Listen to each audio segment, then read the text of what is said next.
इस हादसे के चलते देश भर में हिंसा और गुस्से की ज्वाला भड़क उठी है और देश दो हिस्सों में बंटा हुआ नजर आ रहा है। देश के कई हिस्सों में धारा 144 लागू कर दी गई है। आर्मी की टुकड़ियां जगह जगह पर तैनात कर दी गई है। सरकार और पुलिस ने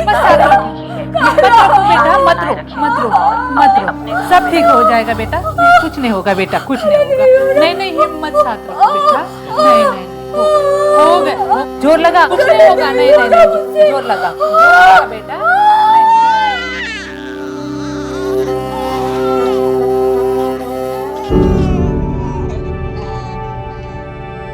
मुबारक हो ना बा, बेटा हुआ है मेरा बच्चा।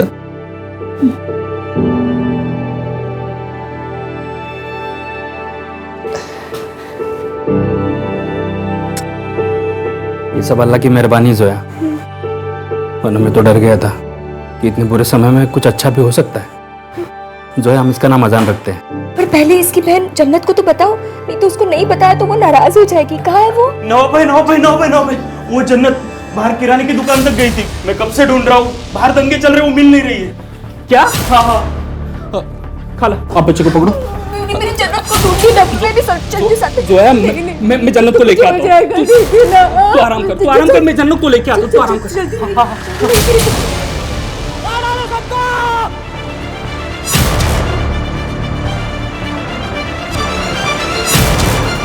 जन्नत!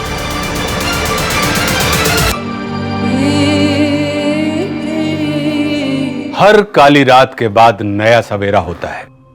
वक्त चाहे जितना भी मुश्किल क्यों ना हो, उसका अंत जरूर होता है। लेकिन जुर्म के बादल यदि ज्यादा घने हो तो सूरज की किरणें भी उसे भेद नहीं पाती, और फिर ये काले बादल पूरे संसार को अपने अंधकार के आगोश में लेने लगते हैं। काला समय, काला दिवस और काली ऊर्जा हमेशा नकारात्मक शक्तियां पैदा करती है, और कई बार ये नकारात्मक शक्तियां हमारे दिलो दिमाग में घर कर जाती हैं और एक टाइम बॉम्ब की तरह इंतजार करती हैं अपने फटने का।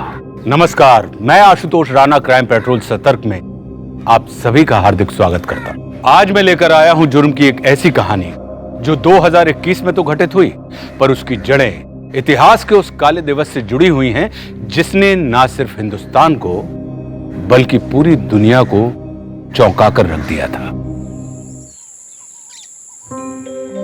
अरे जल्दी जल्दी हाथ चला, ससुराल में भी ऐसे ही करेगी क्या? दादी, हम कोई शादी वादी नहीं करने वाले, हमको तो कलेक्टर बनना है। सपने देखना बंद कर दे। अब्बा, सपने देखना बंद नहीं कर, सपने देखना शुरू कर। आपको पता है 11वीं के इम्तिहान में टॉप की है ये। सच्ची, और गांव में नहीं अम्मा, पूरे जिले में टॉप की है, पूरे जिले में। तुम मुंह मीठा करो, मुंह मीठा करो। देखा माँ, हमने सच में एग्जाम में टॉप किया। अम्मा, हमको विश्वास था ये एक दिन हमारा नाम रोशन करेगी। खुश रहो बहुत। भैया, ये लीजिए मिठाई। भैया लीजिए ना, आपको पता है मैंने पूरे जिले में टॉप किया है, लीजिए ना। बस बढ़िया। हाँ, बहुत समझ में आएगा ना पढ़ाई के बारे में इनको।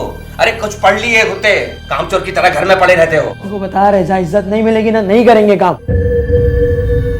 हाँ, कौन राजनेज वाले हो तुमको इज्जत मिले, कौन काम किए हो तुम ऐसा? अपनी बहन की तरह पढ़ लिख लिए होते तो आज हमारे कंधे पे बोझ नहीं होता, अभी तो हमारी छाती पे बोझ बन के बैठे हो तुम। अरे बस भी कर भानु, कितना बोलेगा, कर लेगा ना वो सब। नहीं नानी, बोलने दीजिए ना इन्हें, रोज का हो गया इनका तो अभी। अरे पक गए हम सुन के ये सब। हम खुद मान रहे हैं ना कि हम है बोझ। ये आपके लिए जो है बस ये तन्वी ही है।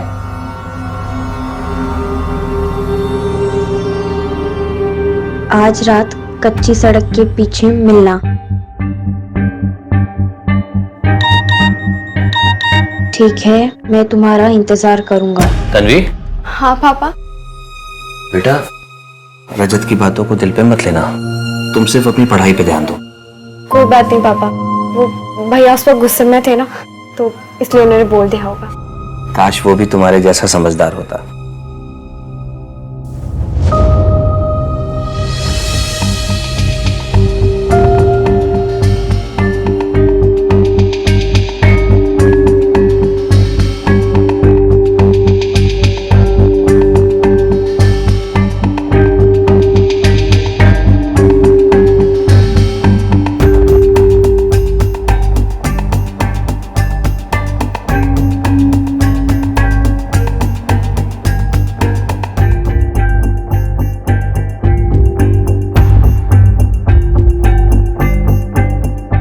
दादी, हम वेदिका भाभी के घर जा रहे हैं।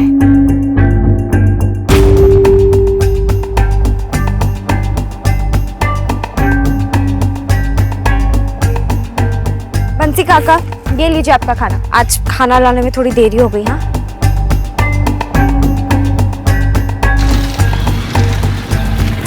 अरे दिखाई नहीं देता क्या? अगर लग जाती तो? अरे यहाँ हो गई ना गलती, तुझको लगी तो नहीं ना? निकल अब। हेलमेट लगाया हुआ कैसे दिखाई देगा? चश्मा पहनो तब दिखाई देगा। जाओ, बहस मत करो।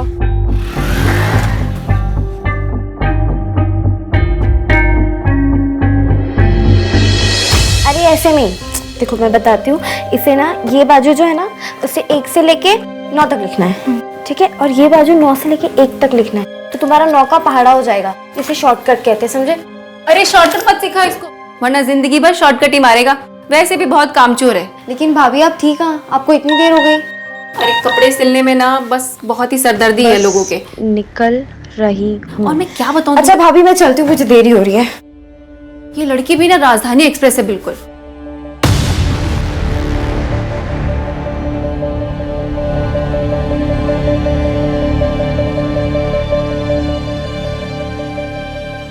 ये हमारी माँ की आखिरी निशानी है और हमें पूरा भरोसा है एक बार सब ठीक हो जाए फिर वो हमें माफ कर देंगी। अब जल्दी चलो। क्या बात कर रही हो वेदिका? 9:15 बजे निकल गई? अभी 11 बज रहे हैं, वो अभी तक घर नहीं लौटी है। भैया हमें भी बहुत हैरानी हो रही है क्योंकि वो बहुत जल्दी जल्दी में निकली थी। तन्वी, तन्वी, तन्वी बेटा कहाँ हो तुम?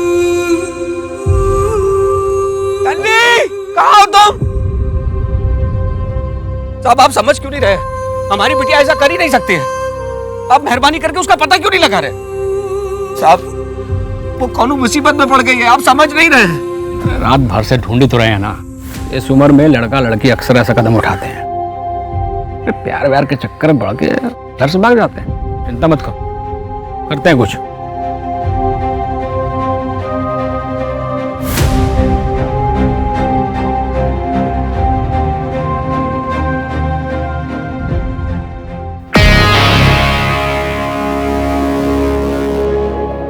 साहिब, वहां चल के देखिए। शांति से खाने दिया करो।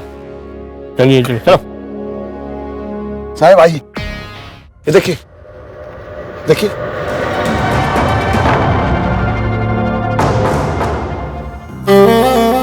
तन्वी, तन्वी, तन्वी मेरी बच्ची।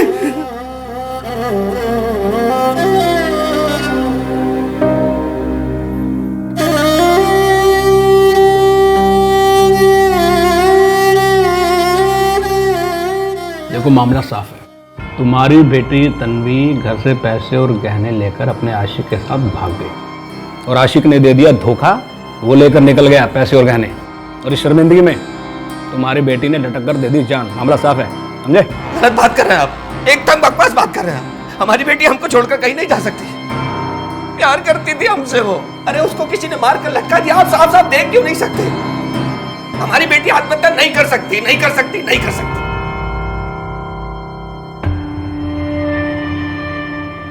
देख लिया सर चढ़ाने का नतीजा, गांव भर में बदनामी करके गई है लड़की।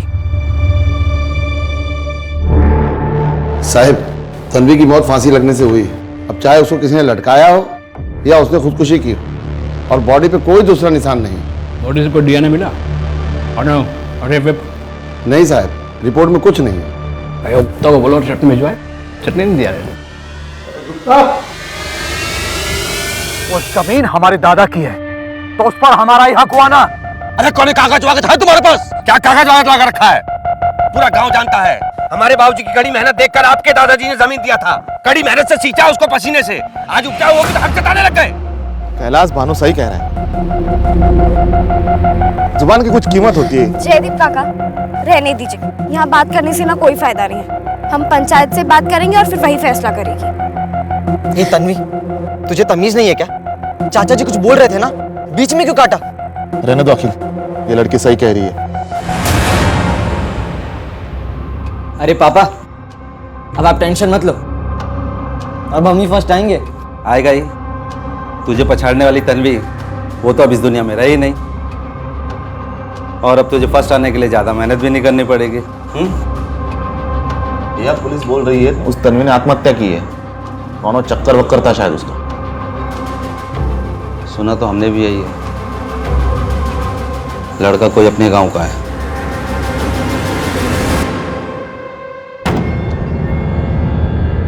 लेकिन उस एक लड़की की वजह से पूरे मालदिया गांव का नाम बदनाम हो गया है।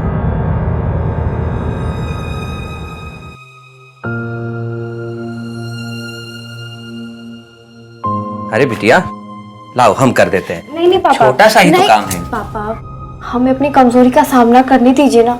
हम जानते हैं कि आप हमारी मदद करना चाहते हैं, पर हमें मदद नहीं हिम्मत चाहिए, और हम आप पर बोझ नहीं बनना चाहते, हम आपकी ताकत बनना चाहते हैं। बेटा आप हमारी ताकत भी हो और विश्वास भी। आप करो।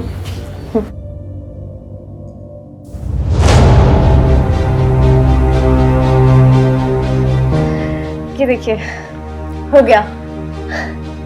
खुश रहो। हमें छोड़ के क्यों गई वो? नहीं अम्मा नहीं, वो इतनी कमजोर नहीं थी, वो लड़ना जानती थी, मेरी ताकत थी वो। किसी ने उसे मारा है और मैं ये पता लगा के रहूंगा। बात मैं तय नहीं कर सकती।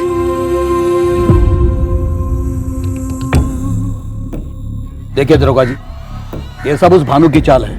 बेटी तो उसकी मुंह काला करके कहीं चली गई, और वो उसकी आड़ में हमारी जमीन हथियाना चाहता है। ऐसा है चौधरी साहब, हमारी तो ड्यूटी है। अब शिकायत आई है तो लिखा पढ़े तो करना पड़ता है। आप बस बता दीजिए ना किस तारीख को आपका फोन काय बंद था। वो हमारी बैटरी खत्म हो गई थी, और वैसे भी हम 21 तारीख को गांव में नहीं थे, प्रतापगढ़ गए थे एक जमीन का सौदा करने। और अभिमन्यु, चौधरी साहब का बयान नोट कर लो, और प्रतापगढ़ में जिनके यहाँ गए थे ना उनका नाम पता भी नोट कर लेना। चिंता मत करो चौधरी साहब, दिखाना पड़। चलिए ध्यान रखिए अपना। अरे तो क्या हम खुद फांसी लगा ले तब आपको यकीन आएगा कि हमारी बेटी ने आत्महत्या नहीं की है, उसका किसी ने खून किया है। तो ऐसा है, सारे सबूत और गवाह ये हमारे सामने है, इसलिए केस बंद किया। देखो हमें मत पढ़ाइए ये सब आप, हम मरते दम तक लड़ेंगे साहब, मरते दम तक लड़ेंगे। कोर्ट कचहरी मंत्री सबके दरवाजे खटखटाएंगे, लेकिन अपनी बेटी तन्वी को इंसाफ दिला के रहेंगे हम। आप देखना। देखो तुम जरा ठंडे दिमाग से समझने की कोशिश करो। हमें मत बताइए आप, जिसके घर में आग लगी होती है ना, ये वही दरिंदा है, मैं कभी नहीं भूल सकता इसकी शक्ल। एक बार मिल जाए ना तो अपने हाथों से मौत दूंगा इसको। नवाब भाई एक खबर लेके आया हूँ, पुलिस स्टेशन से आ रहा हूँ मैं। इसका नाम है ना रवि है, रवि। 5 लोगों की गैंग है इसकी, और पुलिस इसको पकड़ने के लिए अभी छापे मार रही है। पुलिस ने बोला और तूने मान लिया? मतलब अगर पुलिस अपना काम ठीक से करती ना तो ये रवि और उसकी गैंग अभी तक जेल में होते। मुझे कोई भरोसा नहीं है पुलिस पे, अपना बदला मैं खुद ले लूंगा। आप लोग ये क्या करने की सोच रहे हो? नवाब भाई सुनो, नवाब भाई निकल भाई, कुछ उल्टा सीधा निकल बोला ना, चल। नवाब भाई कुछ उल्टा सीधा मत करो। नवाब भाई सुन,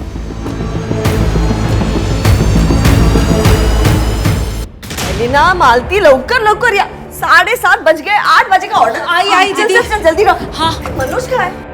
पैकिंग ठीक से है ना? सब कुछ गिरेगा नहीं ना? बिल्कुल नहीं दीदी, गरम है ना? मनोज कहाँ है? चल जल्दी ला लेना। अरे लवकर है, मेहता जी का ऑर्डर दिया ना? जी मैडम। चल चल चल सुषमा जी का दे। सुन 7:30 बज चुके हैं, 8 बजे का ऑर्डर है, जल्दी जाना। सुन लास्ट वाले डब्बे में ना मैंने हलवा रखा है, उनको बता देना। ठीक है। अरे जा लवकर जा। चलो भैया। चलो चलो भाऊ, न्या न्या न्या।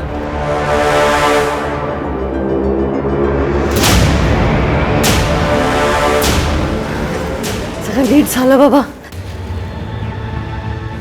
ए कौन है?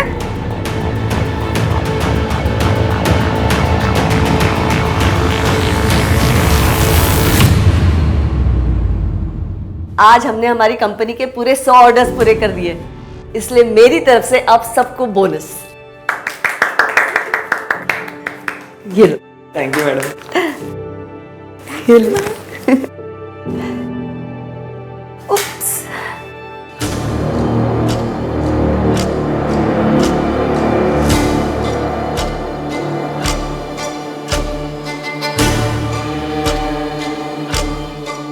धीरेन इस घर से दूर रहना। ये घर मालती का है और अगर दोबारा मालती पे हाथ उठाने की जरूरत भी की ना तूने तो बाकी की बची कुछ जिंदगी ना जेल में गुजारनी पड़ेगी। चल।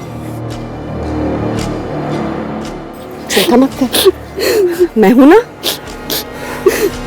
धीरेन ने गलत किया, पर 2 महीने जेल में रहने के बाद वो सुधर गया है सुषमा दीदी। इंसान की फितरत कभी नहीं बदलती मालती, भूल गई क्या? उसने तुम्हारे घर से तुम्हें धक्के मार के बाहर निकाला था और अब वो सिर्फ सुधरने का नाटक कर रहा है। देखिए सुषमा दीदी, आपने आज तक मेरे लिए बहुत कुछ किया और उसके लिए मैं आपकी आभारी भी हूँ, लेकिन ये मेरे घर परिवार का मामला है। अब आप इससे दूर ही रहें तो बेहतर होगा। एलिना, मैं एक बहुत छोटे से गांव से हूँ। 10 साल पहले शहर में भाग के आ गया था। इस शहर में जो भी कुछ कमाया अपने दम पे कमाया है और मैं तुम्हें भी खुश रखने की पूरी कोशिश करूंगा। मुझे पता है मनोज। वैसे तुम्हें एक बात बोलूं, तुम ना बहुत क्यूट हो। अरे क्या हुआ, शर्मा गए? हाँ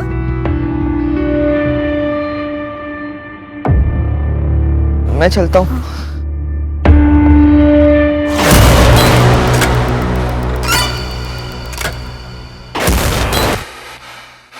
वो एक्चुअली आप ये क्या हो रहा है एलिना? तुम एक बहुत मेहनती लड़की हो और मैं नहीं चाहती कि तुम बेकार के चक्कर में पड़कर बहक जाओ। देखो मनोज बहुत अच्छा लड़का है पर वो गांव से है, बहुत सीधा है वो। लेकिन तुम क्यों भूल रही हो कि तुम शहर की पढ़ी लिखी लड़की हो? आप ठीक बोल रही हो, मैं उसे समझा दूंगी।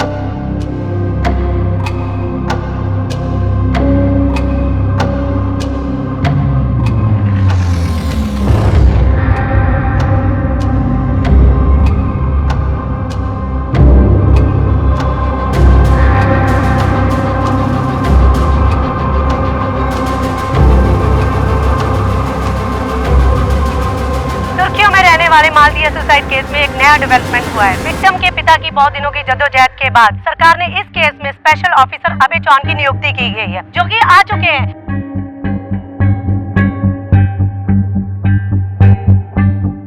सर आपको क्या लगता है कि ये सुसाइड है या मर्डर किया गया है? क्योंकि विक्टिम के पिता को लगता है ये मर्डर है। सर आपका क्या कहना है? बताइए सर। मानते हैं कि भानु बेदिया ने अपनी बेटी को खोया है, दुखी है, पर इसका मतलब ये थोड़ी है सर पूरा पुलिस डिपार्टमेंट को नकारा घोषित कर देगा। सर हमने पूरी जांच पड़ताल कर ली अच्छे से, क्लियर कट सुसाइड का केस। जांच की पूरी फाइल चाहिए मुझे। फाइल दो।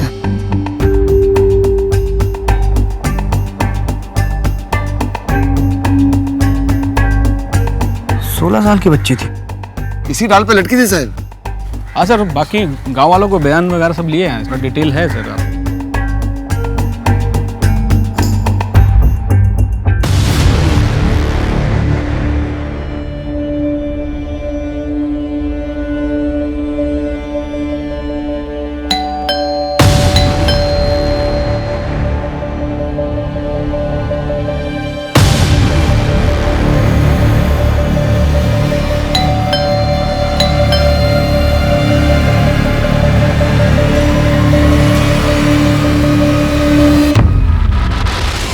तन्वी जब घर से निकली थी तो जेवर और पैसे लेके निकली थी। आप मुझे सच बताइए, तन्वी की लाइफ में कोई लड़का था? साहब, आप कैसी बातें कर रहे हैं? कैसी बात कर रहे हैं आप? हमने तो सोचा था आप यहाँ आकर हमारी मदद करेंगे और आप भी दरोगा जी की तरह बात कर रहे हैं।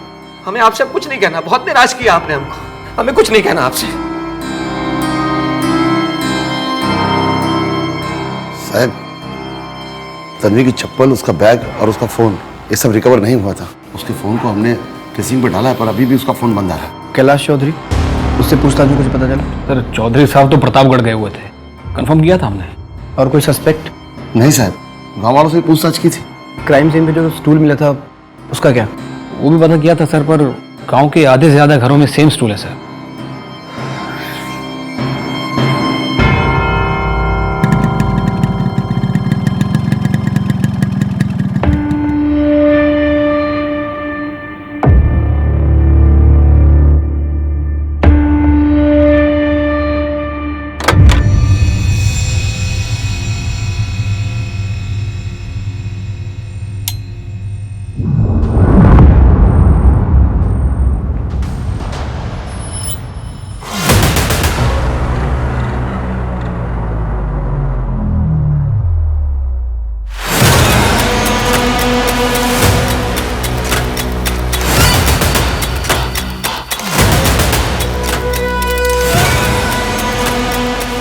लेकिन सुषमा दीक्षित आज सुबह से किसी का फोन नहीं उठा रही थी। क्राइम सीन देख के लगता है कि रॉबरी का मर्डर का केस है। सीधा जब्ती भी हुई है। एक बार चेक कर।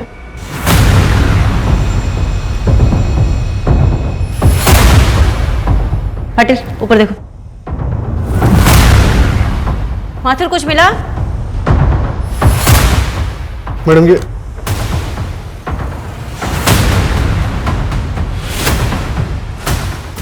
ये फोन अंदर ड्रॉर से मिला है और ये यहाँ टेबल से। फॉरेंसिक वालों को भेजना। मैम, सुषमा आंटी घर में अकेले ही रहती थी। यहाँ तक कि हमने कभी उनसे उनके किसी परिवार या रिश्तेदार के बारे में भी नहीं सुना था। उनका अभी हाल फिलहाल में उनके किसी वेंडर या एम्प्लॉय के साथ कोई झगड़ा या कोई अनबन? नहीं मैम, ऐसा तो कुछ भी नहीं हुआ था। मुझे नहीं पता था पैसे रंग बदलेंगी। तुम्हारे पास 1 दिन का टाइम है। ये पेपर्स ठीक से पढ़ लो और साइन करो, वरना मैं लीगल नोटिस भेजूंगी। मैं कहीं साइन नहीं करूंगी। जो करना है कर लो। और ये बात मत भूलो, मेरा बेटा अभी भी मेरे साथ है। देखो इसे, तुम्हारे उसी बेटे को मैं दोबारा जेल भिजवा दूंगी। कोशिश भी मत करना।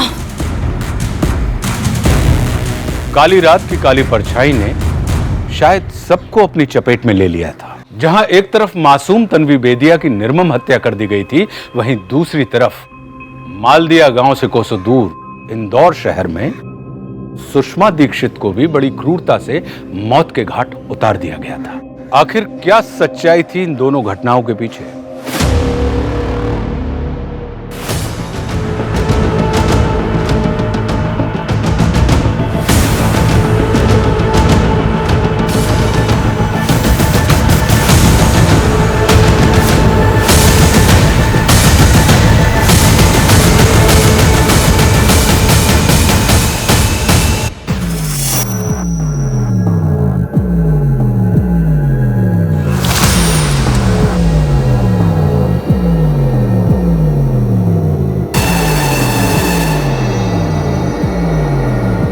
कहाँ रह गई थी अम्मा?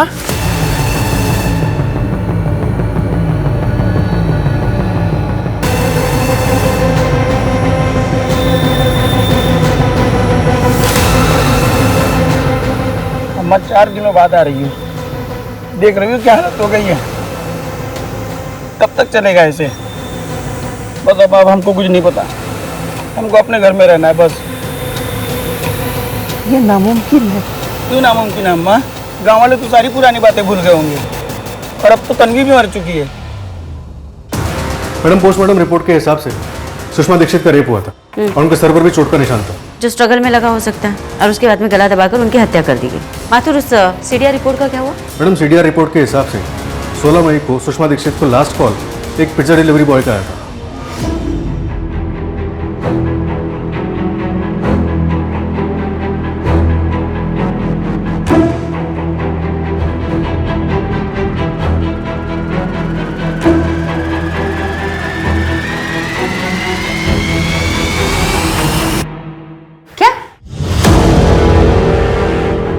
काम करो माथुर, सुषमा की घर वाली गली में आसपास उसके जितने भी सीसीटीवी कैमरेज हैं सबको स्कैन करो। 16 मई की रात 10:30 बजे से 12:30 बजे के बीच देखो कौन कौन आया था। शायद हमें उससे कोई क्लू मिले। और उसके टिफिन सर्विस में काम करने वाले जितने भी एम्प्लॉइज हैं उन सबकी डिटेल्स लिख लो। जी मैम। माथुर, सुषमा के घर के कबर्ड के ड्रॉर से हमें जो फोन मिला था उसमें कुछ मिला? मैडम, वो फोन तो डेड था। उसे टेक्निकल टीम के पास भेजा डेटा रिकवरी के लिए।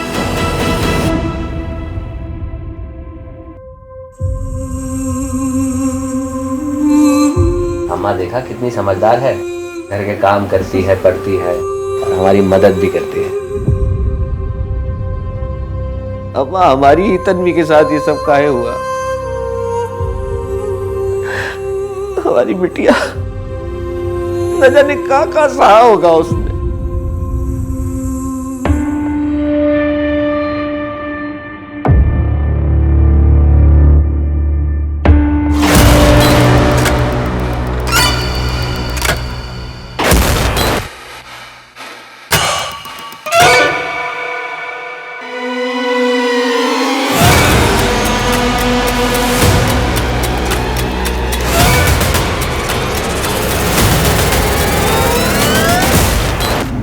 चॉकलेट रैपर देख के मैं समझ गई थी कि तुम ही हो। आखिर तुमने मुझे ढूंढ निकाला ना विनय। 6 साल से पीछा कर रहा हूं। आज न कल तो मिलनी ही थी। क्या चाहते हो तुम? और क्यों इस तरह से मेरे पीछे पड़े हुए हो? आवाज नीचे करके बात करो, हैं? वरना 6 साल पहले जो कुछ भी करके आई हो ना, उसका सब भांडा फोड़ दूंगा मैं। ये कारोबार तो जाएगा ही जाएगा, ऊपर से हथकड़ी लगेगी वो अलग से। धमकी दे रहे हो तुम मुझे? नहीं, बस अपना फायदा देख रहा हूं। 10 लाख है मेरे चुप्पी की कीमत। और अगर मैं ना दूं तो? मैडम, सुषमा के मोबाइल में से एक पुराना वीडियो मिला है, ये देखिए। काफी पुराना वीडियो है माथुर। सुषमा के साथ ये आदमी कौन है? मैडम, वीडियो क्वालिटी काफी खराब है, पहचानना मुश्किल है। हाँ बेटा, अभी कुछ ही दिन तो हुआ मुझे यहाँ पे आके। 10-15 दिन में पापा आपके पास होंगे। पक्का आपके बर्थडे पे मैं आपके साथ रहूंगा बेटा, प्रॉमिस। मेरे प्रिंसेस का बर्थडे कैसे मिस कर सकता हूँ मैं?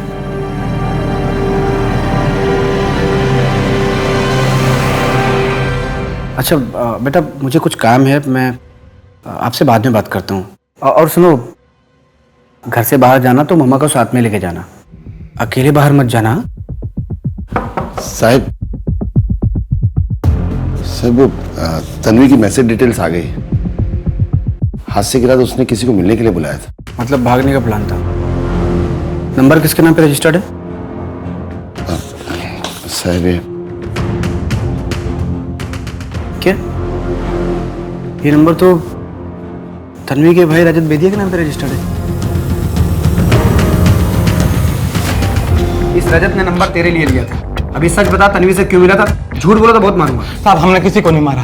ये रजत है ना, ये जुआरी है। इसने मेरे सेठ से 1.5 लाख रुपया लिया था कर्जे पे, और जब पैसा नहीं दे पाया तो हम इससे अपने छोटे मोटे काम कराने लगे। तभी हमको एक सिम की जरूरत पड़ी तो हमने इससे एक सिम कार्ड मंगा लिया।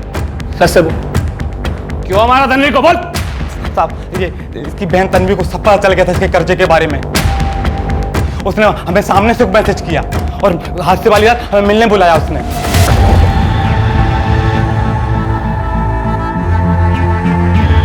ये हमारी माँ की आखिरी निशानी है, पर हमें पूरा भरोसा है एक बार सब ठीक हो जाए फिर वो हमें माफ कर देंगी। अब जल्दी चलो। इस बार छोड़ रहे हैं, अगर दोबारा ऐसी गलती की ना तो पुलिस में दे देंगे। और ये लो, ये पैसे और ये जेवर दे देना अपने सेठ को। और हाँ, अगर दोबारा हमारे या हमारे भैया के आसपास नजर भी आए ना तो देख लेना तुम।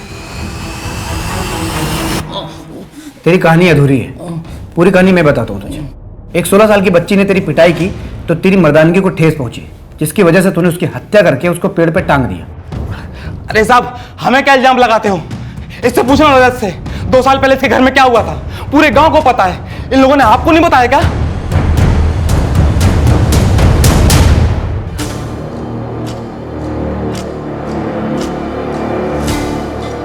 चाचा जी, ये आप क्या देख रहे थे अंदर? तन्वी, तुम ना बहुत खूबसूरत हो, बिल्कुल अपनी माँ की तरह। चाचा जी, ये आप क्या कर रहे हैं? आप जाइए यहाँ से। आप अभी मेरी बात सुनो। आपको पापा से मिलना है ना, आप बाद में आइए। पापा से नहीं, मेरी बात सुनो। नहीं, तन्वी, अरे छोड़िए मुझे, आप क्या करें? मेरी बात सुनो तन्वी। जाइए चाचा जी। तन्वी, रखो। क्या कर रहा है तू? क्या कर रहा था मेरी बेटी के साथ? मैं तेरी भी बेटी जैसी है।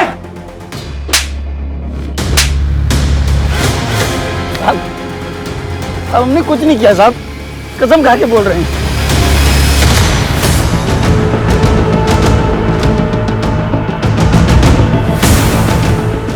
अरे सर मुझे क्यों पकड़ के ले जा रहे हैं आप? तेरी बाइक दिखिए सुषमा की सोसाइटी में, सीसीटीवी फुटेज है हमारे पास। अरे कौन सुषमा? ज्यादा झूठ बोलने की कोशिश मत कर। तेरा 6 साल पुराना वो वीडियो है हमारे पास, जिसमें तूने सुषमा के साथ मार पिटाई की थी, और अब तूने उसका मर्डर कर दिया। अरे मैडम, मैंने सुषमा का मर्डर नहीं किया है। सच बात यह है कि उसने मर्डर किया था। अगर एक बार वापस और किया ना तो जान ले लूंगा मैं तुम्हारी, समझी?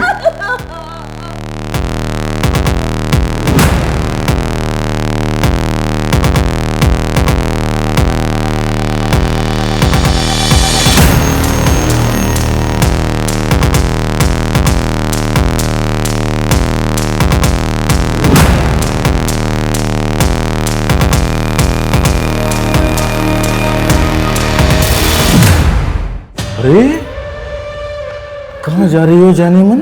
नहीं। अरे हम तो साथ जिएंगे, साथ मरेंगे, और साथ रहेंगे।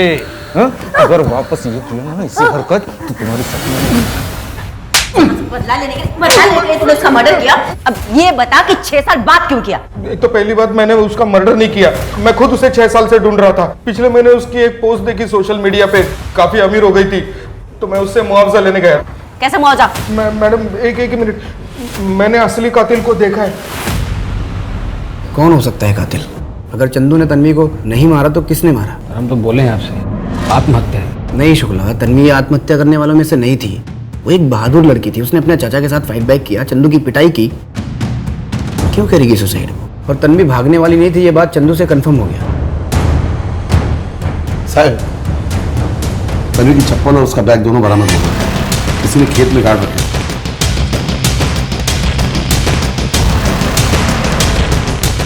ऐसा हमने कुछ नहीं किया है, हमारी तन्वी से कोई दुश्मनी नहीं थी। पर भानु से तो थी, और पंचो ने भानु का साथ दिया, जमीन उसको मिली, और बदला तुमने तन्वी से लिया। बहुत बड़ी गलती कर रहे हैं आप। हम इतने बेवकूफ नहीं हैं कि उसे मारेंगे और उसका सामान अपनी ही जमीन में गाड़ देंगे। साहब, रघु ने हत्या वाली रात को जंगल में कुछ देखा था।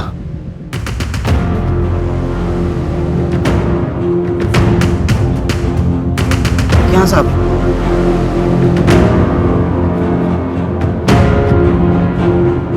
जिस रात तन्वी की मौत हुई उसी रात ये कपड़े जलाए गए थे। लेकिन तन्वी की लाश तो कपड़ों के साथ बरामद हुई थी ना, तो फिर ये किसके कपड़े हो सकते हैं? 21 अप्रैल की शाम तन्वी जब घर से निकली थी, तब क्या तन्वी ने वही कपड़े पहन रखे थे जो उसकी बॉडी से बरामद हुआ? पता नहीं साहब, जब वो घर से बाहर गई थी हम घर पे ही नहीं थे, और अम्मा भी तब नहा रही थी। ये कपड़ा पहना हुआ था उसने? साहब, ये बताना बहुत मुश्किल है, लेकिन साहब ये वेदिका को पता होगा। हमें याद आया तन्वी वेदिका के घर गई थी। अच्छा भाभी, मैं चलती हूँ, मुझे देरी हो रही है। जी सर, उस दिन तन्वी यही कपड़ा तो पहनकर आई थी, बल्कि इस पर किया हुआ गोटे का काम भी उसी के हाथ का है।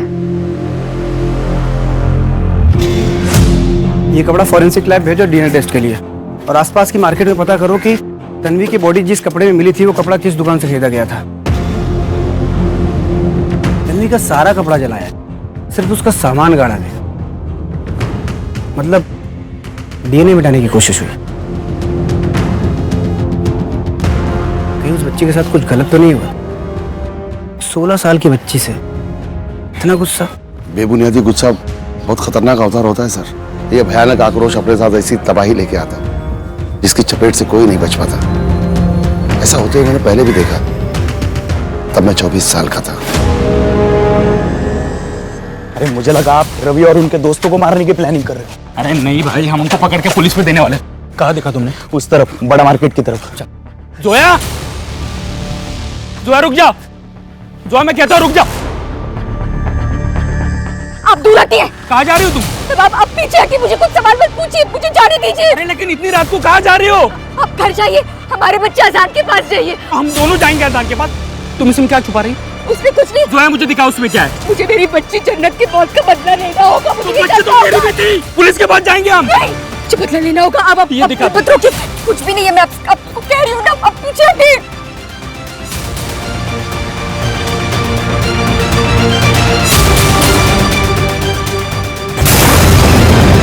देखिए, एक मर्डर केस है। तन्वी के कपड़े जंगल में जलाए गए थे और उन जले हुए कपड़ों से हमें डीएनए ट्रेसेस मिले हैं। कल हम उन कपड़ों को लखनऊ लैब भेजेंगे डीएनए टेस्ट के लिए। प्रोफाइलिंग के हिसाब से अपराधी जल्द हमारी गिरफ्त में होगा। मालदिया केस में आज हुआ एक सनसनीखेज खुलासा, जिसे हम सुसाइड केस मान रहे थे, असल में वो एक मर्डर केस है।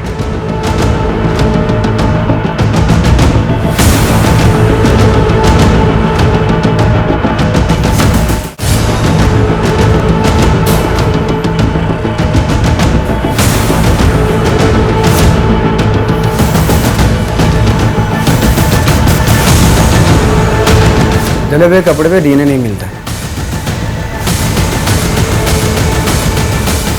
ये जूता और ये शर्ट हमें तेरे घर से मिला है। फॉरेंसिक टीम के मुताबिक इसमें जो फाइबर मिला है वो सुषमा के घर के सोफा सेट से मैच करता है, और उसके एक्स हस्बैंड विनय ने तुझे उस रात उसके घर से निकलते हुए देखा था। अब तू बोलेगा इस जूते से तोड़ूं? आपकी वजह से अलीना ने मुझसे बात करना बंद कर दी है। आपने मेरी जिंदगी खराब कर दी। आपको क्या लगता है मैं उसके लायक नहीं हूँ क्योंकि मैं दूसरे लड़कों की तरह बदतमीजी और लड़कीबाजी नहीं करता हूँ ना? देखो मनोज, तुम्हें पी रखी है, हम कल ऑफिस में बात करते हैं, ठीक है?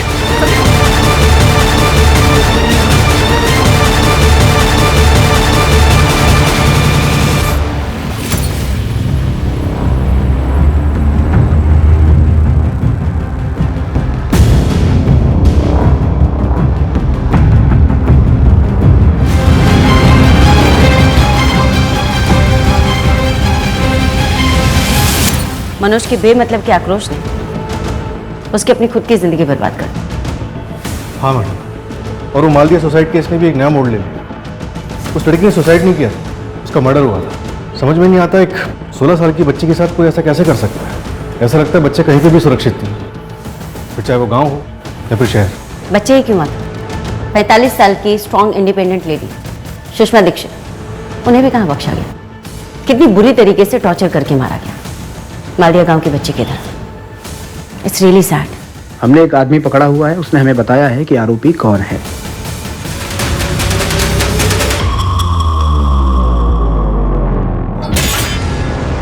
इतना गुस्सा, इतनी नफरत आखिर क्यों? वर्ग तो इंसान के काम के हिसाब से सुविधा के लिए बांटे गए थे, लेकिन लोग उसे विरासत समझ के बैठ गए। सर, जल्दी की फाइल पे साइन कर।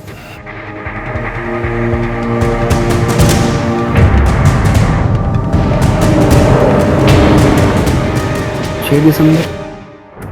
मैडम। हाँ।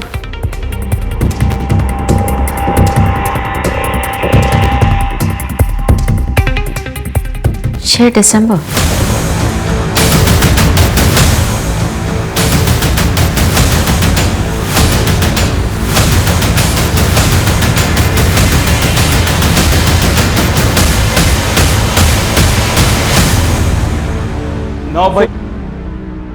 साल 2092 हो या 2021, दुख की बात यह है कि जान जाने पर हार तो इंसानियत की ही होती है। साल 1992 हमारे देश का वो काला वर्ष है जो अपने साथ कई तबाहियां लेकर आया।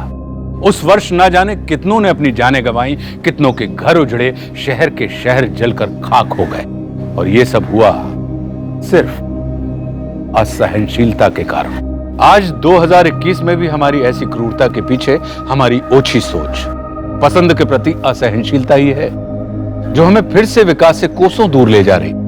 इसलिए एक पल रुककर देखना यह जरूरी है कि क्या हम सच में आगे बढ़ रहे हैं या फिर उसी रास्ते पर गोल गोल चक्कर काट रहे हैं। अब मैं आशुतोष राणा विदा लेता हूं आपसे। हम फिर मिलेंगे एक ऐसी ही कहानी के साथ जो आपको रखेगी सतर्क और जिंदगी को सुरक्षित। तब तक अपना और अपने परिवार का ख्याल रखिए और देखते रहिए क्राइम पेट्रोल सतर्क।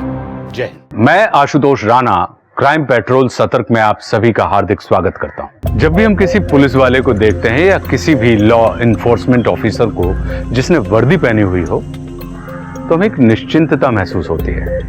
हमें लगता है कि कोई है जो हमारी सुरक्षा कर रहा है। पर जब हमें सुरक्षा प्रदान करने वाले ही किसी भयानक जुर्म का शिकार हो जाएं, तो आम लोगों के साथ साथ पुलिस का हौसला भी टूट जाता है। सांगली में एक पुलिस वाले को काटकर दूसरे पुलिस वाले के घर के कुएं में डाल दिया गया था। मतलब कातिल ने एक नहीं बल्कि 2 पुलिस वालों को अपने जुर्म में लपेट लिया था, और यह सीढ़ी दर सीढ़ी चुनौती थी पुलिस डिपार्टमेंट। इसलिए यह केस सॉल्व करना पुलिस के लिए और भी जरूरी हो गया था, क्योंकि इसमें न सिर्फ पुलिस की साख दांव पर थी बल्कि अपने फेलो ऑफिसर को खोने का गम भी था। पर पुलिस को यह अंदाजा नहीं था कि इस जुर्म के दूसरी ओर कितनी घिनौनी साजिश रची गई थी। बाबा बाबा हम लोग मेरे मनोज को मार दिया।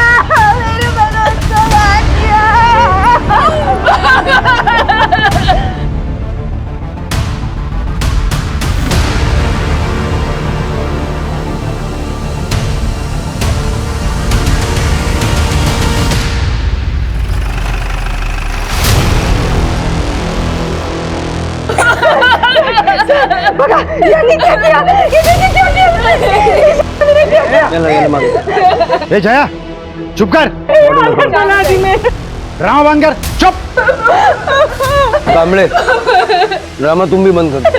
मनोज हमारे स्टेशन का एएसआई था और ये एरिया हमारे पुलिस स्टेशन में आता है। क्राइम सीन को डिस्टर्ब क्यों किया? बॉडी अगर ज्यादा देर पानी में रहती है तो एविडेंस अपने आप खत्म हो जाते हैं, इतना तो पता है मुझे। मैं फोन कर रहा था तुमको, जबकि तुम ही आ गए। लाश निकालते वक्त एविडेंस प्लांट भी तो किया जा सकता है ना। शिरके, घर का चार्ज लो और दरवाजे से लेके कुएं तक जितने भी फिंगरप्रिंट, शू प्रिंट्स मिलते हैं सब कलेक्ट करो। देखो कोई मर्डर वेपन मिलता है क्या। ये मेरे भाई के साथ में किसने किया होगा? अपने भाई के सबसे बड़े दुश्मन तो तुम ही थे। पाटिल, मैंने कुछ नहीं किया है। अगर मैं इसको मारता तो मेरे घर के सामने के कुएं में नहीं डालता। कोई तो है जो मुझे फंसा रहा है। अपने घर में बॉडी डंप करना, खुद ही मिसिंग कंप्लेंट लिखवाना, खुद ही क्राइम की इंफॉर्मेशन देना, पैतरा पुराना हो गया नहीं? पाटिल,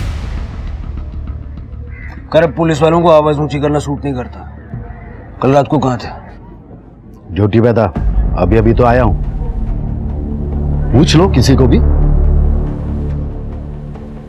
हाँ सर, बॉडी को सबसे पहले मैंने देखा था, फिर आई ने। पापा तो उसके बाद आए। जब तक ये केस खत्म नहीं होता कोई सांगली से बाहर नहीं जाएगा। शिरके, बॉडी को पोस्टमार्टम के लिए भिजो और आसपास देखो कहीं कोई सीसीटीवी कैमरा वगैरह है क्या। मनोज की कॉल रिकॉर्ड्स भी निकलवाओ। मनोज के घर चलता है।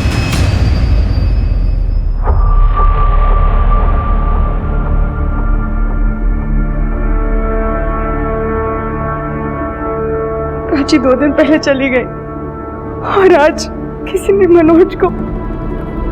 देवा, मुझे क्यों छोड़ दिया इधर? ये सब दुख देखने के लिए। शांत हो जाओ जया, शांत हो जाओ। जया जी आप अकेली नहीं है।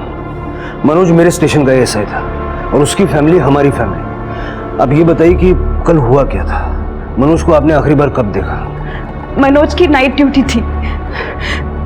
कल रात को हमने साथ खाना खाया था, फिर उसके बाद मैंने नींद की गोली ली थी। जया, जया तुम नींद की दवाई खाकर सो जाओ। जब से प्राची गायब हुई है तुम सोई नहीं। जया, बीमार हो जाओगी तुम, प्लीज। मुझे प्राची की बहुत चिंता हो रही है। उसको अगर कुछ हो गया तो? चिंता तो मुझे भी हो रही है। मैं पुलिस स्टेशन जाके देखता हूँ उसके बारे में कुछ पता चला क्या। हा? तुम आराम करना। आज सवेरे पड़ोसन का फोन आया था कि उनको मनोज की बॉडी दिखी। आपको तो सब पता है ना मनोज और उनके बड़े भाई संतोष के बारे में, तो फिर आप कुछ क्यों नहीं करते? संतोष को क्यों नहीं पकड़ लेते उसे?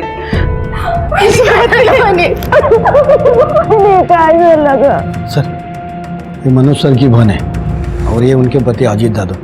जया, बैठ जाओ। जया जी, अपना ख्याल रखिएगा। अभी हम चलते हैं। ख्याल रखना बेटा। सर, मनोज भाऊ के साथ जिसने भी ये किया ना, उसे छोड़ना मत। देव मानुस होते थे।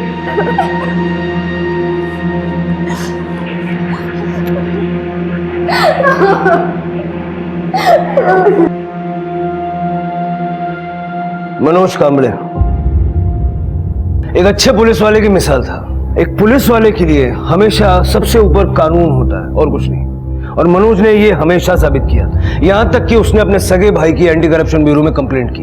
अपनों के खिलाफ जाने की सब में हिम्मत नहीं होती। ये कुर्सी तो भर जाएगी, लेकिन मनोज की कमी हमेशा खलेगी। इस पुलिस स्टेशन ने, इस शहर ने एक अच्छा पुलिस वाला खोया है। मनोज की आत्मा की शांति के लिए हम प्रार्थना करेंगे और 2 मिनट का मौन रखेंगे।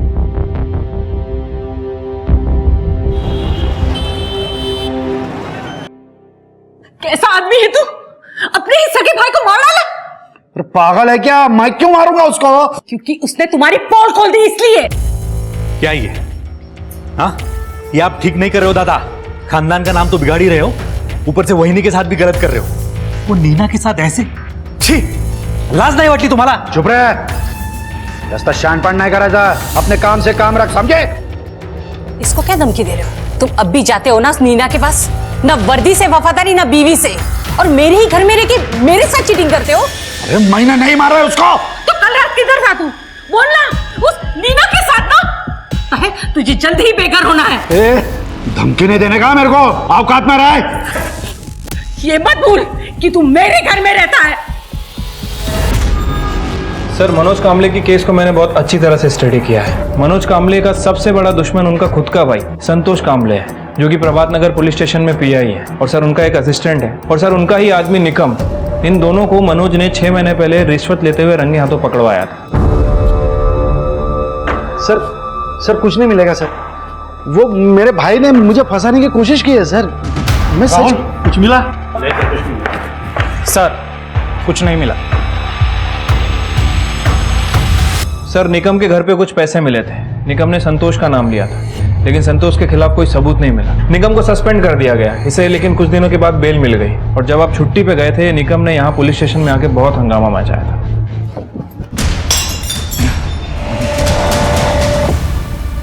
मनोज ठीक हो? शिरके इस निकम का पता करो, क्योंकि मनोज को मार के उसकी बॉडी संतोष के यहाँ डालना मतलब एक मर्डर करके 2 बदले पूरे करना। पता करो ये कल रात था कहाँ, और संतोष के स्टेशन में चेक करो ये कब आया कब गया। मनोज की बेटी प्राची, उसका मिसिंग केस कौन हैंडल कर रहा है? सब इंस्पेक्टर मोहित है, उनसे चार्ज ले लो। पता करो कि बेटी का मिसिंग होना और बाप का मर्डर, इन दोनों में कहीं कोई कनेक्शन तो नहीं है। मनोज, प्राची, ये कामले और निकम, चारों का कॉल डेटा भी निकालो, और पता करो कि प्राची का कोई बॉयफ्रेंड वाला एंगल तो नहीं है। उसका फोन, लैपटॉप सब कुछ अच्छे से चेक करो। ठीक है सर। ये तो हुआ नहीं सर। मनोज भाव के मर्डर का कुछ पता चला? हम ढूंढ रहे हैं। ठीक है वही नहीं, मैं जा रहा हूं, आप दोनों खाना खा लेना।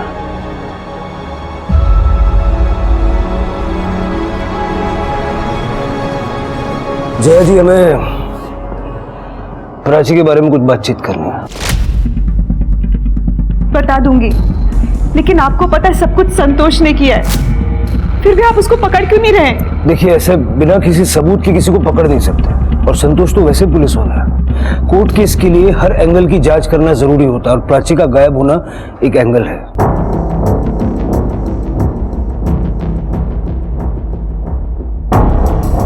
प्राची सीए की तैयारी कर रही थी, दिन भर बस पढ़ती ही रहती थी, क्लासेस में, घर में, साइली के घर में। उस दिन भी वो साइली के घर गई थी और फिर वापस ही नहीं लौटी, और अब तो उसके बाबा भी नहीं रहे। कौन ढूंढेगा उसे? हम ढूंढेंगे, आप टेंशन मत लीजिए। तृप्ति और करडे अभी वहीं जाने वाले हैं। आप चिंता मत कीजिए।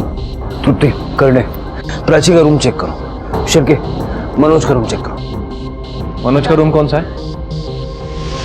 ये ताई और मेरा रूम है।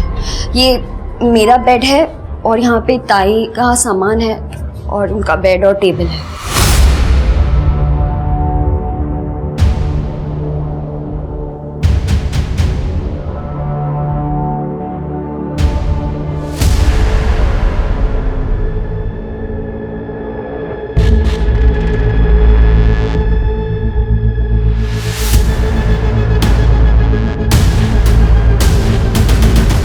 कड़े, ये सारा सामान ले लो, और लैपटॉप मिला?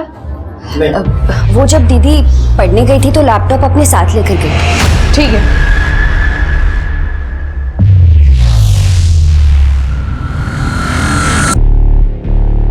सर, मैंने प्राची के रूम से सारा सामान कलेक्ट करवा लिया है।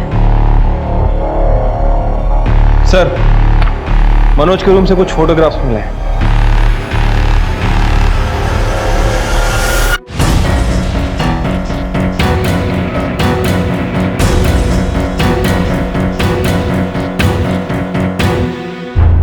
कांबड़े, बहुत ही कलरफुल लाइफ है तुम्हारी। ये फोटोज हमें मनोज के घर पे मिले। तुमने तो कहा था कि तुमने उसे छोड़ दिया है। तो छोड़ ही दिया है, वही तो बोलने गया था।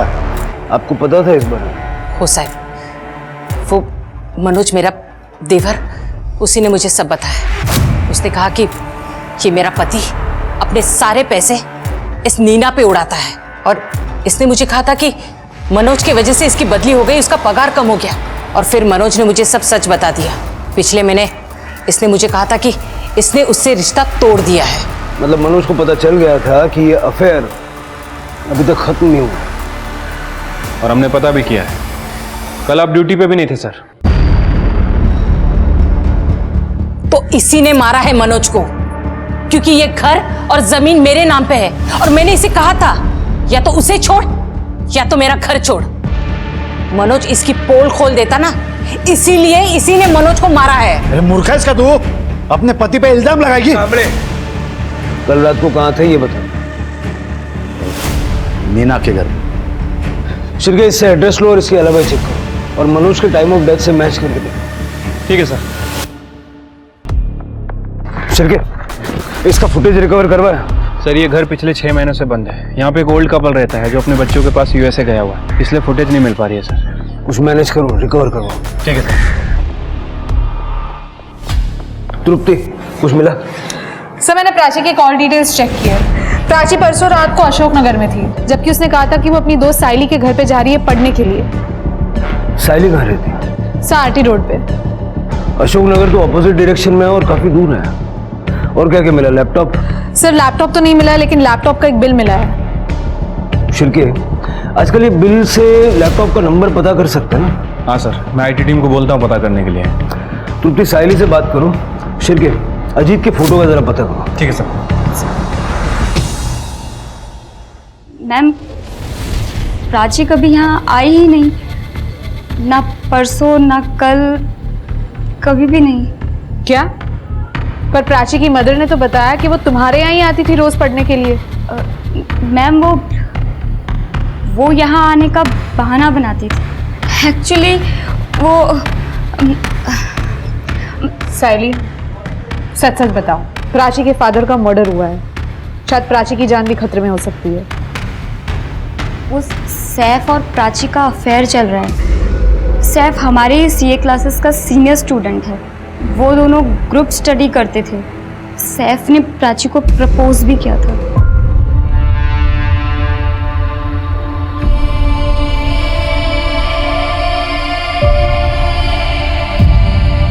कहीं प्राची के फादर को सैफ से कोई प्रॉब्लम तो नहीं थी? दोनों अलग अलग रिलीजन से थे। नहीं, वो बहुत अच्छे इंसान थे। अंकल मुझे तो ना आपके और आंटी जैसी मैरिज चाहिए। आप दोनों कितने क्यूट हो। मेरे मॉम डैड ने भी ना लव मैरिज की थी, लेकिन फिर डिवोर्स हो गया। बेटा मुझे लव मैरिज से कोई प्रॉब्लम नहीं है और ना ही किसी जाति धर्म से। मेरा बस मानना ये है कि लड़का लड़की को इंडिपेंडेंट होकर ही शादी करनी चाहिए, ताकि शादी के बाद दोनों साथ में तरक्की कर सके, अकेले अकेले नहीं। प्राची ने उसके अफेयर की बात इसलिए छुपाई थी क्योंकि वो जानती थी कि उसके डैड उसका सीए कंप्लीट होने तक उसके और सैफ के रिलेशनशिप को एक्सेप्ट नहीं करेंगे। मुझे सैफ की डिटेल्स दो। सर मैंने इन फोटोग्राफ्स के बारे में पता किया है। ये अजीत अपनी बीवी यानी कि मनोज की बहन स्वाति को बहुत मारता था। तो स्वाति ने कंप्लेंट नहीं की? नहीं सर, कर्डे ने बाकी के कांस्टेबल से बात की थी। स्वाति कंप्लेंट करने के लिए तैयार ही नहीं थी, इसलिए मनोज अजीत को यहाँ लेकर आया था। आओ ना अजीत भाई, ये अपना पुलिस स्टेशन। कर्डे ये मेरे जीजा। अरे और ये कर्डे। आप लोग बैठे, मैं आपके लिए चाय बोलता हूँ। अरे आओ ना अजीत भाई आओ। और ये अपना लॉकअप। अच्छा अभी कोई है नहीं ना, खाली है इसके लिए। अच्छा मनोज बाबू ये क्या करता ये क्या कर रहा? क्यों कर रहा? मनोज बाबू ये क्या कर रहे हो आप? वही जो तू मेरी बहन के साथ करता है। मतलब वो बेचारी कंप्लेंट नहीं करती इसलिए तू उसको रोज मारता है? Sorry sir. मेरी पीठ के पीछे ये सब स्टंट करते हो। अगर उसने पुलिस कंप्लेंट कर दी होती तो लोग हमको गुंडा बुलाते। सॉरी सर, गुंडा नहीं होना। सर मुझे लगता है कि अजीत ने ये फोटो मनोज को डराने के लिए रखे होंगे। हो सर, मनोज सर ने बोला था कि अगर उसने फिर से स्वाति को मारा तो ये लॉकअप के फोटो उसके ऑफिस में भेज देंगे। शिरके मनोज के मर्डर में एक सस्पेक्ट और बढ़ा, अजीत। इस अजीत की पूरी डिटेल्स निकालो। ठीक है सर। सर मैंने अजीत, संतोष और निकम तीनों की फ़ोन लोकेशन चेक की है। ये अजीत का फ़ोन तो मार्केट एरिया में एक्टिव था। अजीत ने वहाँ से 2 लोगों को कॉल भी किया था। और सर ये निकम, इसका फ़ोन मनोज के एरिया में एक्टिव था। लेकिन संतोष सर ये कल ड्यूटी पे नहीं गए थे सर, और उनकी कीप नीना वो भी गायब है। गायब है? संतोष के फ़ोन का लोकेशन? सर वो नीना के घर का ही दिखा रहा है, लेकिन हम वहाँ चेक करने गए थे, वहाँ कोई नहीं मिला।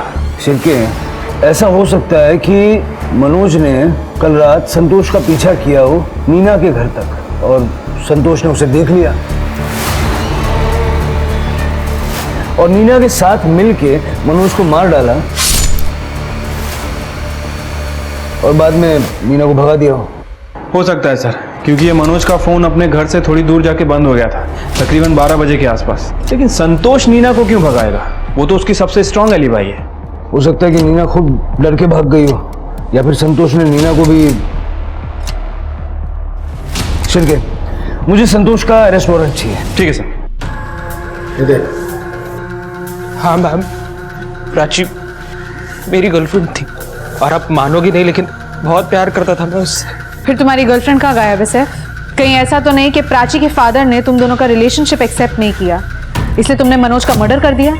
और हु नोस, प्राची भी शायद तुम्हारे साथ मिली हो। मैम नहीं मैम, मैं कभी प्राची के फादर से मिला ही नहीं। मैं उसकी फैमिली में सिर्फ कीर्ति से मिला हूँ एज प्राचीज फ्रेंड। तुम 14 की रात को कहाँ थे सैफ? 14 की रात को मैं घर पे था मैम। प्राची आई थी मिलने? आई थी, एज यूजुअल पढ़ाई करने बैठ गए और थैंक यू सो मच, बहुत भूख लगी थी। अभी नहीं, पहले प्रॉब्लम सॉल्व कर लो फिर मिलेगी मैगी। प्रॉब्लम सॉल्व कर लो। हाँ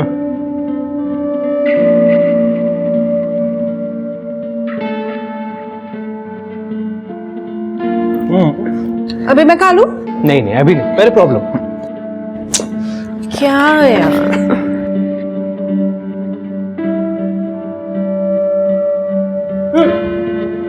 अभी नहीं सॉल्व करना प्रॉब्लम। उसके बाद वो यहाँ से गई और घर ही नहीं पहुंची। मुझे कीर्ति ने बताया कॉल करके। पाटिल बहुत गलत कर रहा है, बहुत महंगा पड़ेगा। कमले, धमकी किसी और को। और हाँ, बेल मिले ना तो फिर से यहाँ मत आना। साहब, उस बेचारे निकम को भी इसी ने फंसाया था। अपना सारा काला धन इसने कुएं में छुपाया था रेड वाले दिन।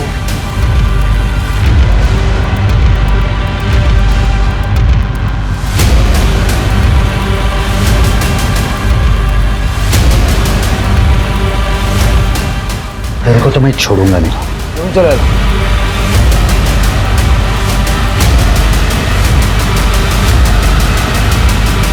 पाटिल, मैंने नहीं मारा है मनोज को। कमले, तुम्हारी एक ही अलग भाई है नीना, वो भी गायब है। मैंने ही बोला था उसको सांगली छोड़ने के लिए। अब मुझे क्या पता कि उसकी जरूरत लगेगी। तो टेंशन क्या क्यों ले रही है? मैंने रिटायरमेंट के पेपर्स डाल दिए, जैसे अप्रूवल मिलता है मैं पैसा लूंगा, तेरे पास में आ जाऊंगा। देख, ये घर बार सब मंगला के बाप का है। अभी अगर उसने केस कर दिया ना तो रिटायरमेंट का सारा पैसा, पेंशन, पीएफ सब चला जाएगा। पर तुम पक्का आओगे ना? पक्का मिर्जा, पक्का आऊंगा। बस तुम एक काम करो, तुम्हें जहां जाना है उधर चले जाओ और सेटल हो जाओ। तुम मुझे फोन कर देना, मैं वहां पे आ जाऊंगा। फोन बंद करने के लिए मैंने बोला था उसको, लेकिन वो फोन करेगी, पक्का करेगी। तो जब करेगी तब करेगी, तब देखेंगे। कुछ दिन यहीं पे मेडिटेशन कर लो, लुक एट द स्ट्रेस जरा कमी हो तो कर ले।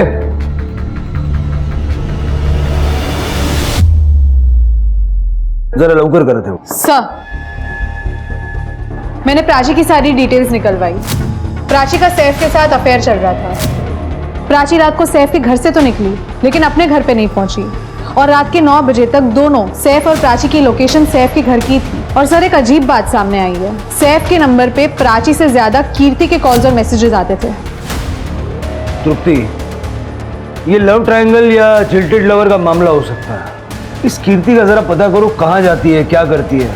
ऐसा भी हो सकता है कि कीर्ति सैफ को लेके ऑब्सेस्ड हो गई हो और उसने प्राची को अपने रास्ते से हटाने के लिए। सर, मनोज की पोस्टमार्टम रिपोर्ट आ गई है। सर, मनोज की मौत रात में 10:30 से 12:30 के बीच में हुई है। पहले मनोज को चाकू मारा गया, उसके बाद उसकी बॉडी को काट के कुएं में डंप कर दिया गया। मनोज घर से रात को 11 बजे निकला था, यही कहा था ना जैन? और सर, मनोज के सामने वाले घर का सीसीटीवी फुटेज मिल गया है। वो कैमरा मनोज के बगल वाली गली को कवर करता है सर। ये रहा फुटेज। सर ये कैमरा थोड़ा पुराना है इसलिए ब्लैक एंड वाइट फुटेज है। बाइक तो मनोज की है, मनोज के पीछे कौन बैठा हुआ है? सर हम पता करने की कोशिश कर रहे हैं आखिर ये है कौन। शिवके आईटी वालों से बोलो कि इस फुटेज का कलर करेक्शन थोड़ा एनहेंसमेंट वगैरह करके दे दें जल्दी से। ठीक है सर।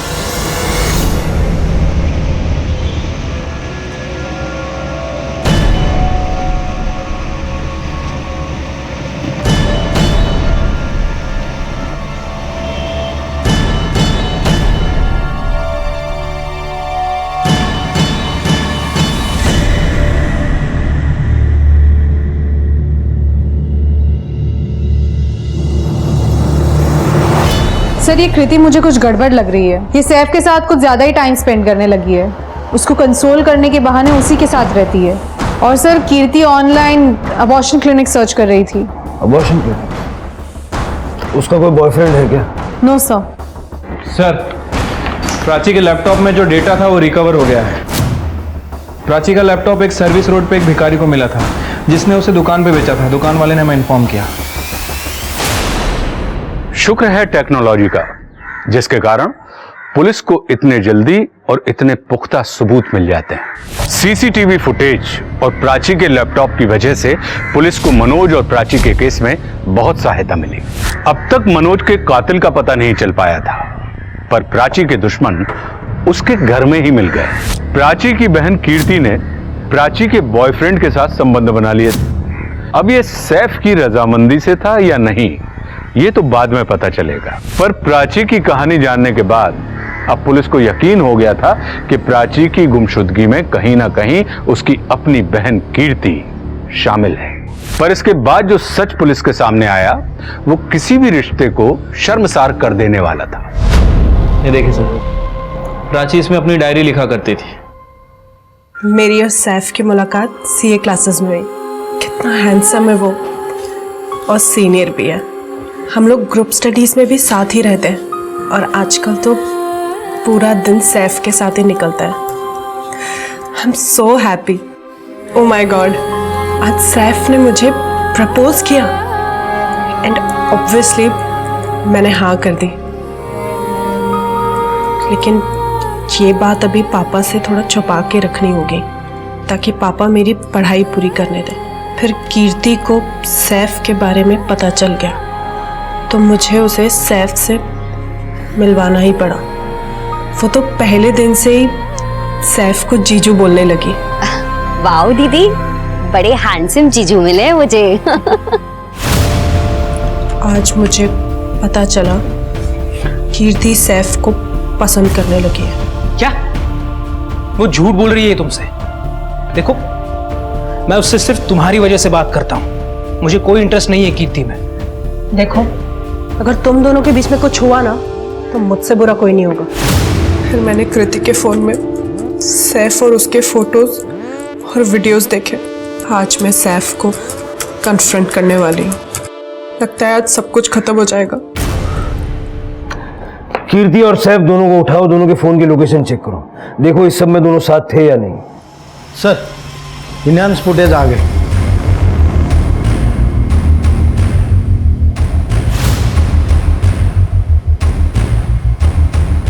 चेहरा नहीं दिख रहा लेकिन है तो मनोज ही।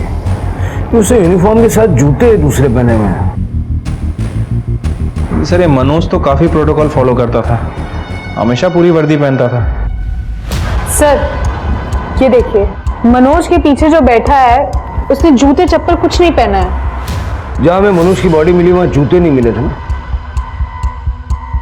ये आदमी है कौन? वो निगम का क्या हुआ? सर हम लोग उसके घर पे गए थे, वहां पे ताला लगा हुआ है लेकिन उसका फोन ट्रैकिंग पे डाल रखा है।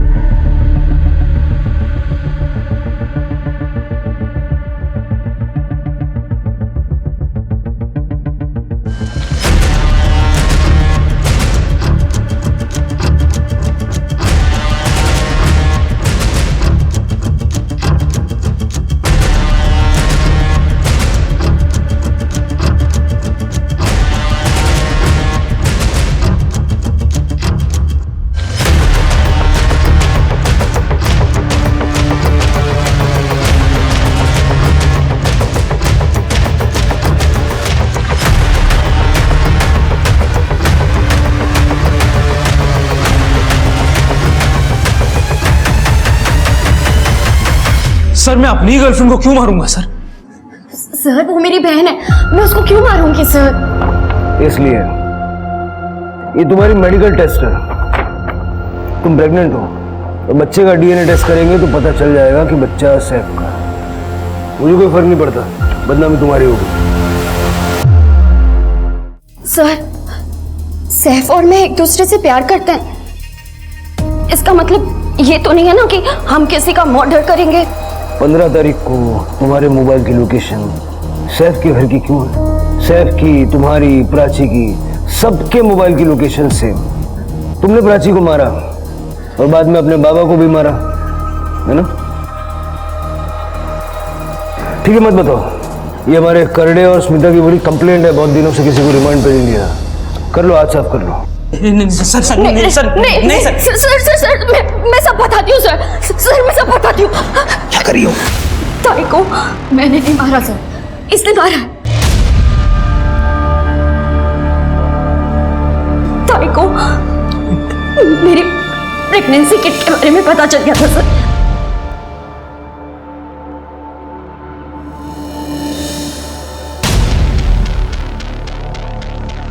ये तेरा है ना? बोल। सैफ? दीदी दीदी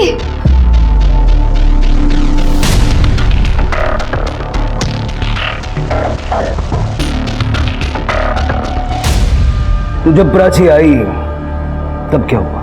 झगड़ा हुआ सर। वो गुस्से में थी और मुझे धमकी देकर जा रही थी। क्या ये?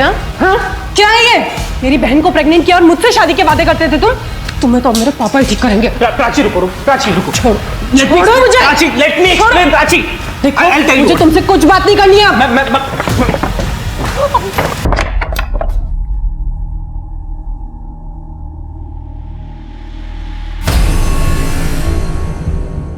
हे प्राची,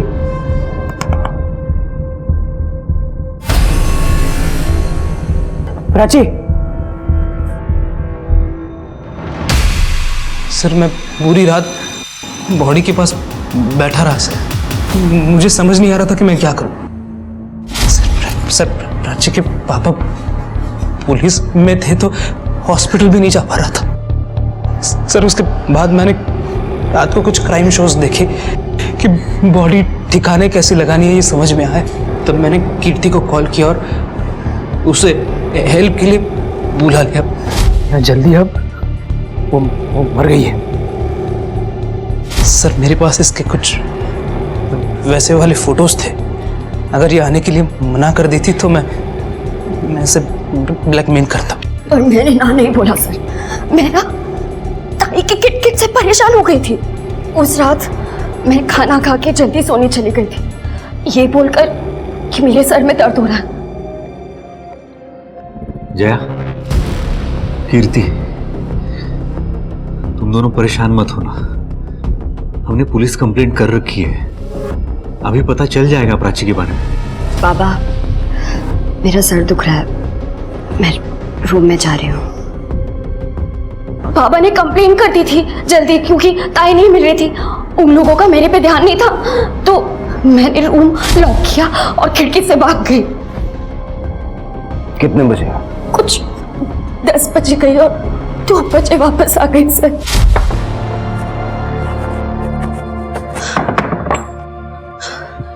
पहले इसे ठिकाने लगाते हैं और तुम अपने पापा से कह देना कि ये अपने बॉयफ्रेंड के साथ भाग गई। तब तक बॉडी सड़ जाएगी और उसके बाद हम शादी कर लेंगे। हाँ, और ताई का लैपटॉप भी ठिकाने पे लगा देंगे। ओके ठीक।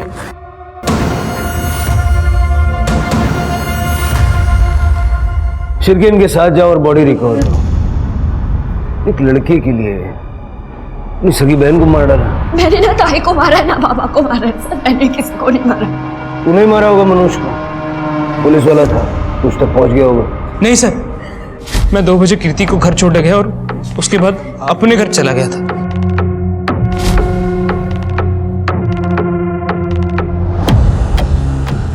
मनोज की मौत रात 10:30 से 12:30 के बीच हुई थी, इसने नहीं मारा होगा।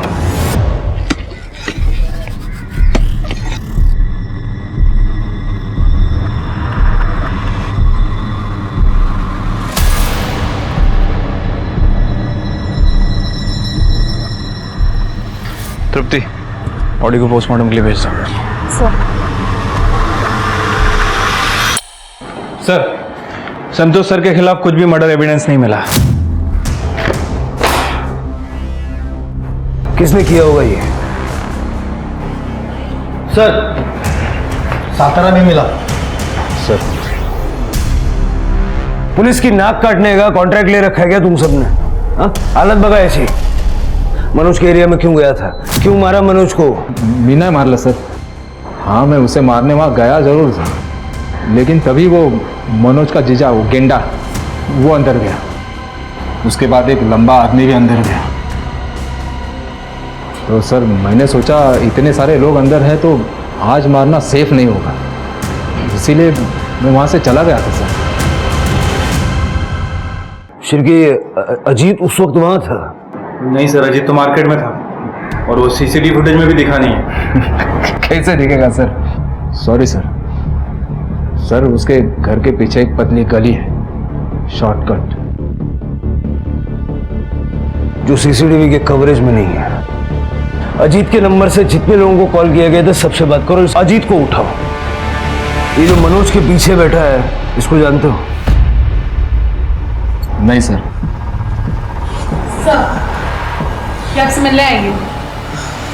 सर, मैं नीना चावला, संतोष की गर्लफ्रेंड। कहाँ थी आप? आप ही को तो ढूंढ रहे थे। बाबा। सर, मैं पुणे चली गई थी और वहां जाते मेरा फोन चोरी हो गया था। पेपर में मनोज की मौत के बारे में पढ़ा तो वापस चली आई, क्योंकि मुझे पता था कि आप इस सब में मेरे संतोष को जरूर गुनाहगार ठहराएंगे। पर सर, संतोष ने कुछ नहीं किया। उस रात वो मेरे साथ था, सुबह 5:30 बजे तक। सर, अगर आपको मुझ पे यकीन नहीं हो रहा तो आप मेरे पड़ोसियों से पूछ सकते हैं। जब वो जा रहे थे तो मेरे पड़ोसियों ने भी उन्हें देखा था। इनफैक्ट पेपर वाला भी पेपर डालने आया था सर। सर, आप किसी से भी चेक कर सकते हैं। सर, 15 नवंबर को इस नंबर से कॉल आया था तुम्हें? हाँ सर, आया था, लेकिन वो सिर्फ खाने के ऑर्डर के लिए। जी, यही नंबर है, ध्यान से देखिए।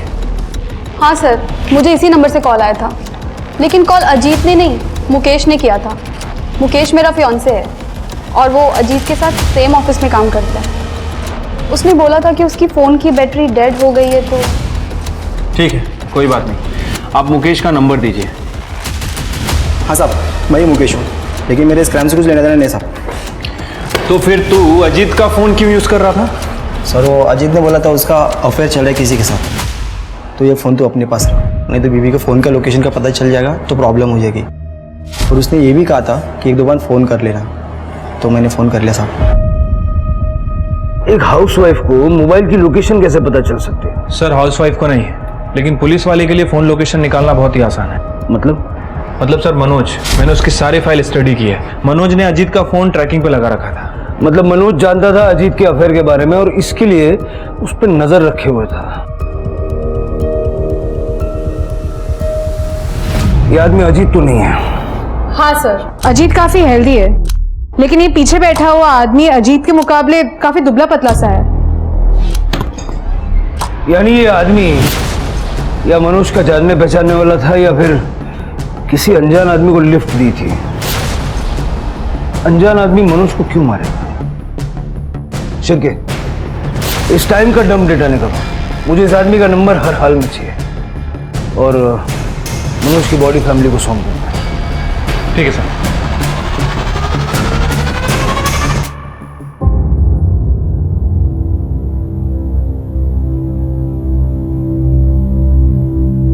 जय जी,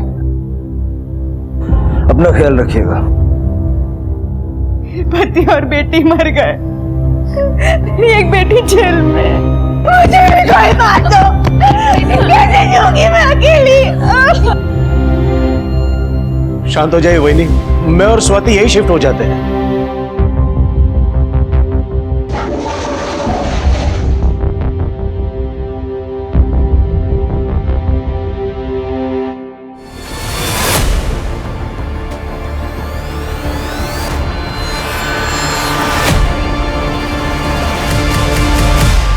इतने बड़े घर में आप अकेले रहोगे तो परेशान रहोगे, हम लोग साथ में रहेंगे तो आपको सहारा मिलेगा। और हमारा भाड़ा भी बचेगा।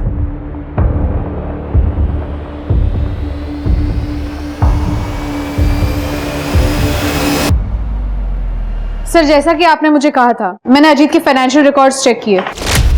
सर अजीत पे काफी कर्जा है और घर भी भाड़े का है। मतलब वो मनोज के घर में फ्री में रहकर उसके पेंशन के पैसों पे ऐश करना चाहता है। ऐसे भी लोग होते हैं। सर मैंने डम डेटा चेक किया है सर, और मनोज के जूतों का फॉरेंसिक भी करवाया है। रेगुलर नंबर के अलावा एक नया नंबर था जो उस दिन पेंग हुआ था, और जब उस नंबर की डिटेल निकाली तो पता चला कि वो नंबर 2 घंटे बंद था। सर जेटी नगर और तिलक नगर, इन दोनों के टावर काफ़ी आसपास हैं। तिलक नगर के टावर में भी वो नंबर पेंग हुआ है सर। इसका मतलब उसने एरिया में घुसने से पहले अपना फ़ोन बंद कर लिया। हाँ सर, वो नंबर सुखदेव सावलकर का है, ढोपोली गांव का रहने वाला है। पेशे से कारपेंटर है, 2-3 बार जेल भी जा चुका है। लेकिन सर इसका असली काम सुपारी लेके लोगों को मारना है। मनोज की सुपारी कोई क्यों देगा? मनोज के घर क्या करने गया था?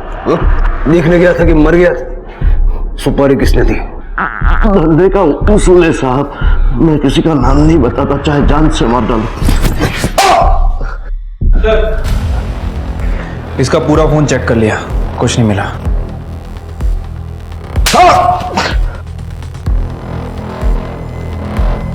अगर ये नहीं बताएगा तो पता कैसे चलेगा? शिरके, तृप्ति, इसकी पूरी कुंडली निकालो। ये कहाँ पैदा हुआ, कहाँ रहता है, खाना कहाँ से रहता है, और अपने सस्पेक्ट्स की लिस्ट में किसी से भी इसका दूर दूर तक छोटा सा भी कनेक्शन हो ढूंढ के निकालो। और ये मनोज के घर में घुसा कैसे? कोई तो अंदर का आदमी था जो इसकी मदद कर रहा था। Right sir. मनोज ने अजीत का फोन ट्रैकिंग पे डाल रखा था क्योंकि उसे तुम्हारे अफेयर के बारे में पता था। सावलकर तुम्हारी नानी के गांव का है ना जया, इसीलिए तुम उसे जानती थी। उसके कमरे से हमें 25,000 रुपए कैश मिले। सेम सीरीज के नोट थे जो मनोज ने एटीएम से निकाले थे। तुम्हें घर खर्च के लिए दिए होंगे, अपने ही पति के पैसों से उसी की सुपारी। हाँ, मेरा और अजीत का अफेयर है। मेरा पति मनोज बहुत बोरिंग आदमी था। उससे शादी करके मेरी जिंदगी बर्बाद हो चुकी थी। वो मुझे कहीं नहीं लेके जाता था, हनीमून पे तक नहीं लेके गया। बस बच्चों की पढ़ाई और बुढ़ापे के लिए सेविंग्स, इतना ही आता था उसे। अजीत और मेरा सब अच्छा चल रहा था, पर एक दिन मनोज को हमारे बारे में पता चल गया। ये क्या हो रहा है?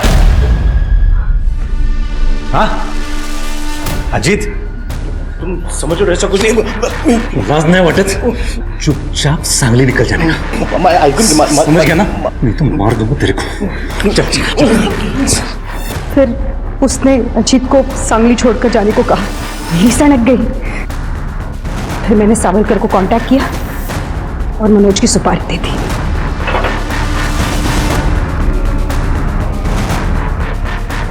कीर्ति का रूम मैंने लॉक कर दिया है। मनोज बाथरूम में नहाने गया है, आगे जाके सेकंड वाला रूम। जल्दी काम पे लग जा। सावलकर ने मनोज की यूनिफॉर्म पहन ली। उसने मनोज के जूते भी पहनने की कोशिश की, पर जूते छोटे थे। फिर हमने सोचा जूते कौन देखता है। फिर उसने मनोज की बाइक ली, पीछे मनोज की बॉडी को बांध दिया और निकल गया। और ये सब मैंने अजीत के साथ रहने के लिए किया। मनोज एक अच्छा पुलिस ऑफिसर था और एक अच्छा आदमी भी था। जितना दिमाग तुम लोगों ने ये क्राइम करने में लगाया, इससे बेटर ये नहीं था कि अपने अपने पार्टनर से डिवोर्स ले लेते और आपस में शादी कर लेते। अब ना साथ रह पाओगे ना आजाद रह पाओगे। इस कहानी में कई सारे जुर्म और कई सारे मुजरिम थे। संतोष ना तो एक अच्छा भाई था, ना ही एक अच्छा पति, और ना ही एक अच्छा पुलिस ऑफिसर। अपने कुकर्मों को छिपाने के लिए वो अपने ही भाई को अपना दुश्मन बना बैठा, और इसी का फायदा उठाया जया और अजीत ने। कीर्ति और सैफ, जया और अजीत, इन लोगों ने एक ही वजह से प्राची और मनोज को मार दिया था। इनसे पूछेंगे तो वो प्यार का नाम लेंगे, पर क्या इसे प्यार कहते हैं? हम सब इस बात का जवाब जानते हैं। वासना, आकर्षण, जिद को हम लोग प्यार का नाम देकर अपने हर अच्छे बुरे काम को जस्टिफाई कर देते हैं। प्यार और जंग में सब जायज है, ये कहावत जितनी पुरानी है उतनी ही गलत भी है। क्योंकि इस दुनिया में बिना नियम कायदे के, बिना जिम्मेदारी के कुछ भी नहीं चलता। यहां तक कि सूरज और चांद भी नियम से बंधे हैं। फिर हम तो केवल इंसान हैं। अगर आप किसी रिश्ते में खुश नहीं हैं, तो आपको उस रिश्ते को तोड़ने का हक है, किसी की जान लेने का नहीं। अब मैं आशुतोष राणा विदा लेता हूं आपसे। हम फिर मिलेंगे एक ऐसी ही कहानी के साथ जो आपको रखेगी सतर्क और जिंदगी को सुरक्षित। तब तक अपना और अपने परिवार का ख्याल रखिए और देखते रहिए क्राइम पेट्रोल सतर्क। जय हिंद। इस तरह के और भी एपिसोड देखने के लिए हमारे चैनल को सब्सक्राइब करें और बेल आइकन दबाना ना भूलें।